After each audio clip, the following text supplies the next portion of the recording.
Well, Well, I guess it must be pretty late and you're tired. how will you get home? I'll walk over to Bourbon and catch an owl car. Is that streetcar named Desire still grinding along the tracks at this hour?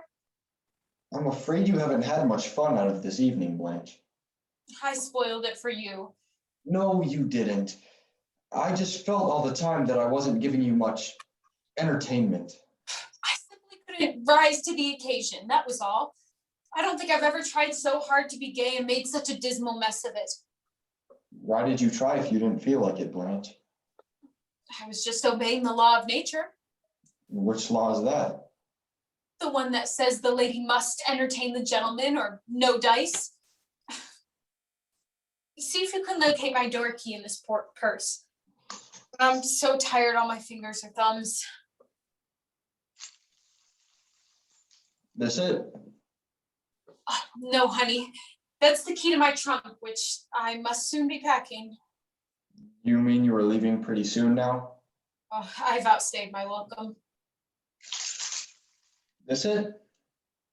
Eureka! Honey, you open the door while I take a last look at the sky.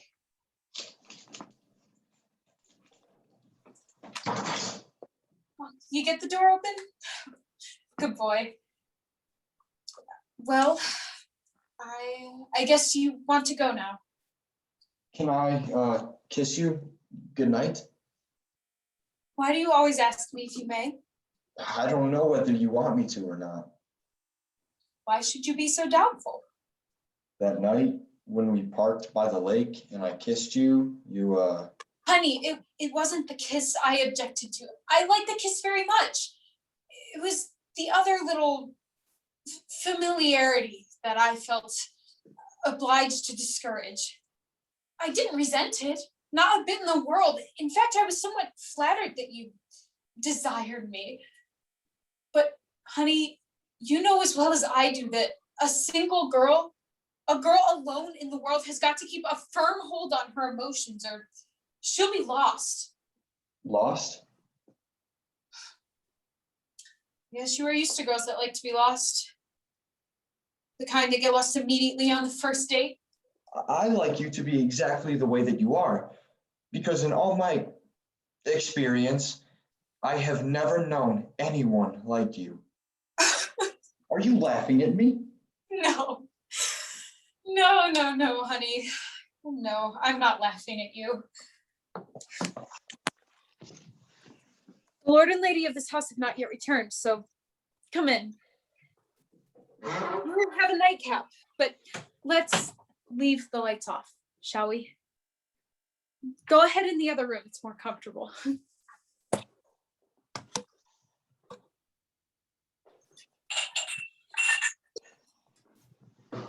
Crashing around in the dark, should I search for some liquor?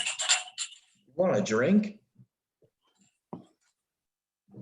I want you to have a drink. You've been so anxious and solemn all evening, and so have I. We've both been so anxious and solemn, and now for these last few remaining moments of our lives together, I want to create joie de vivre.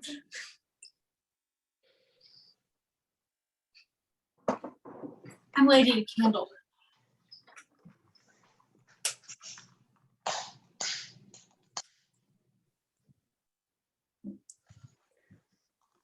That's good. We are going to be very bohemian. We are going to pretend that this is a little artiste cafe on the left bank in Paris. Je suis la dame Camellia. Vous êtes Armand? Do you understand French? Nah, I don't understand French. Voulez-vous coucher avec moi ce soir? Vous ne comprenez pas? Oh, quel dommage. I mean, it's a damn good thing I found some liquor. Enough for 2 shots without any dividends. That's good. Sit down. Why don't you take off your coat and loosen your collar? I'd better leave it on. No, I want you to be comfortable.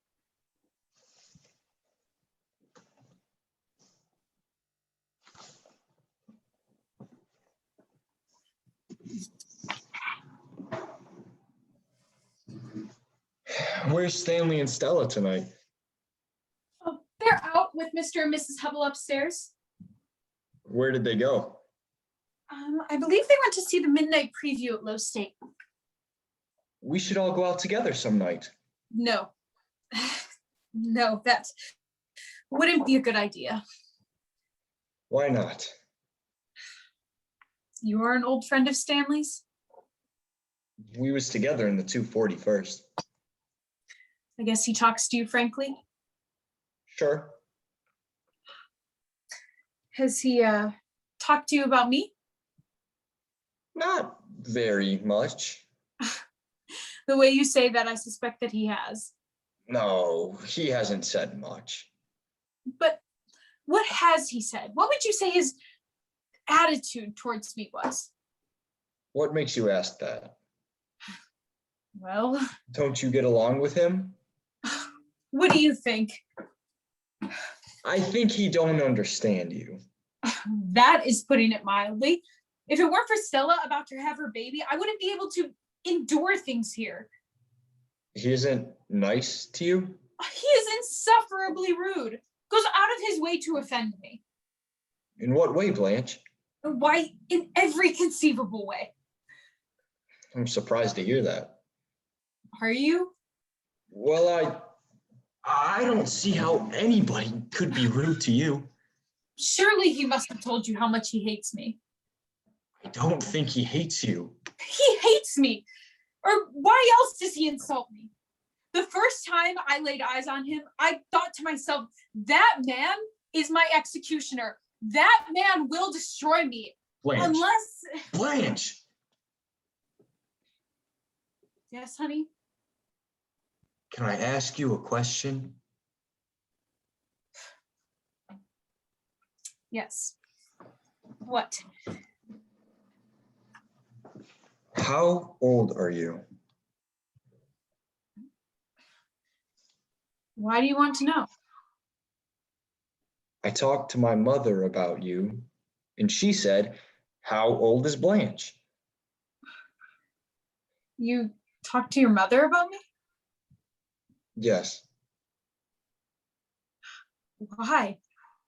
because I told her how nice you were, and I liked you. Were you sincere about that? You know I was. Why does your mother want to know my age? Mother is sick. Oh, I'm sorry to hear it. Badly? She won't live long. Maybe just a few months, and she worries because I'm not settled. She wants me to be settled down before she... You love her very much, don't you? I think you have a great capacity for devotion. You'll be lonely when she passes on. I understand what that is. To be lonely? I loved someone too. And the person I loved, I lost. Dead? A man? He was a boy. Just a boy when I was a very young girl.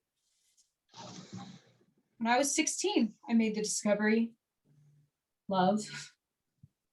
All at once and much, much too completely. It was as if someone suddenly turned on a blinding spotlight onto something that had always been in half a shadow. That's how it struck the world for me. I was unlucky. Deluded. There was something different about the boy. A nervousness, a softness, a tenderness, which wasn't like a man's, although he wasn't the least bit effeminate looking. Still, that thing was there. He came to me for help. I didn't know that. I didn't know anything except I loved him unendurably. And I found out in the worst of all possible ways by suddenly coming into a room that I thought was unoccupied, but which wasn't empty, but had two men in it. The boy I had married and an older man, a man that had been his friend for years. Afterwards, we pretended like nothing had happened. Yes, we all drove out to Moon Lake Casino, drunk and laughing all the way. We danced the Varsuviana.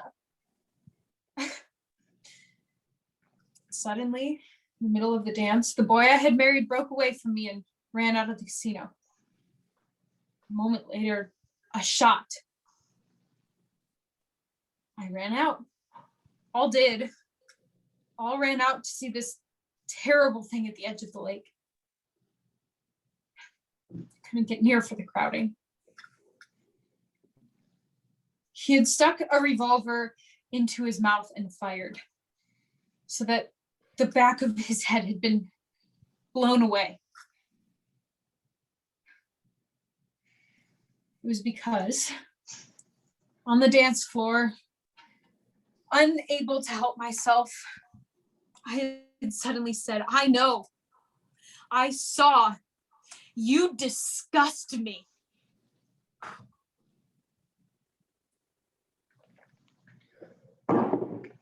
You need someone. And I need someone too. Could it be me and you, Blanche?